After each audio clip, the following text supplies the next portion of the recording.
জনাব তারেক রহমানের উদ্দেশ্যে আমরা যে স্মারকটি এখানে নিয়ে এসেছি তা আপনাদের সামনে আমি তুলে ধরছি।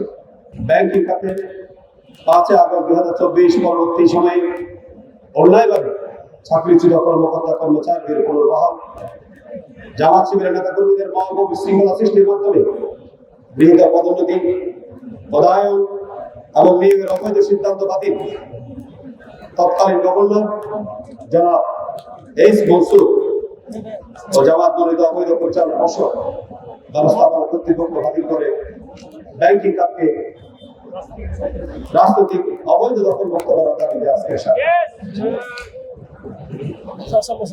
মাননীয় প্রধানমন্ত্রী মহোদয় যথাবিহিত সম্মান পূর্বক নিবেদন এই যে একটি বৈষম্যহীন গণতান্ত্রিক ও ফ্যাসিবাদ মুক্ত বাংলাদেশ গঠনের প্রত্যাশায় ছাত্র জনতার জুলাই অভ্যুত্থানের আবহাওয়া ছাত্র জনতার সাথে ব্যাংকিং খাতের হাজারো কর্মকর্তা কর্মচারী প্রত্যক্ষ ও পরোক্ষভাবে ভূমিকা রেখেছে।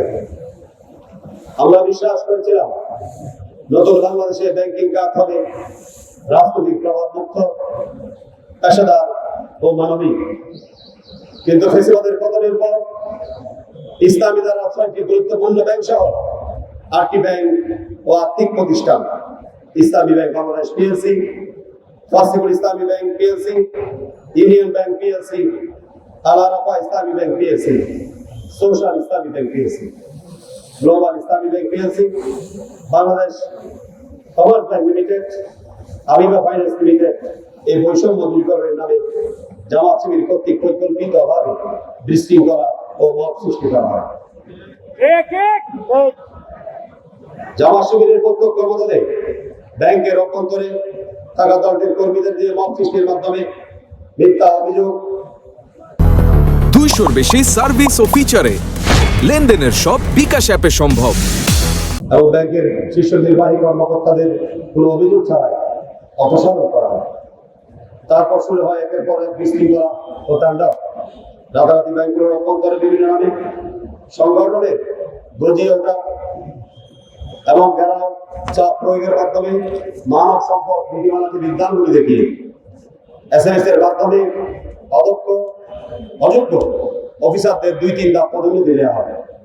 দাবি উক্ত সময় পরবর্তী যে সকল জামাত শিবির কর্মীদের অবৈধ অনিয়মিত নিয়োগ পদোন্নতি পদায়ন হয়েছে তা সুষ্ঠু তদন্তের মাধ্যমে যাচাই এবং বাতিলের ব্যবস্থা করা। বাংলাদেশ ব্যাংকের তৎকালীন গভর্নর কর্তৃক জামাত মনোনীত বিতর্কিত অবৈধ পরিচালনা পর্ষদ ব্যাংক ব্যবস্থাপনা কর্তৃপক্ষ বাতিল করে দক্ষ ও পেশাদার পর্ষদ ব্যবস্থাপনা কর্তৃপক্ষ গঠন করা হয়। ব্যাংকিং খাতে জামাত শিবিরের দলীয় হস্তক্ষেপ বন্ধ করা এবং নিরপেক্ষ তদন্তের মাধ্যমে ব্যাংকের বর্তমান অবস্থা ও অস্থিতিশীলতার পেছনে দায়ী ব্যক্তিদের শনাক্ত এবং শাস্তিমূলক ব্যবস্থা গ্রহণ করা। 5 আগস্ট 2024 পরবর্তী সময়ে যে সকল ব্যবসায়ী ব্যাংক থেকে বিনিয়োগ নিয়ে জামাতের দলীয় তহবিল চাঁদা দিয়েছেন তাদের চিহ্নিত করা এবং শাস্তির ব্যবস্থা করা। এছাড়া যারা শেয়ার বাজারে কারসাজি করে শেয়ার বাজারকে অস্থিতিশীল করার উপায় তারা করেছে এবং অস্থিতিশীলতা করেছে, তদন্তপূর্বক তাদের আইনের আওতায় নিয়ে আসা। আমাদের 6 নম্বর দাবি,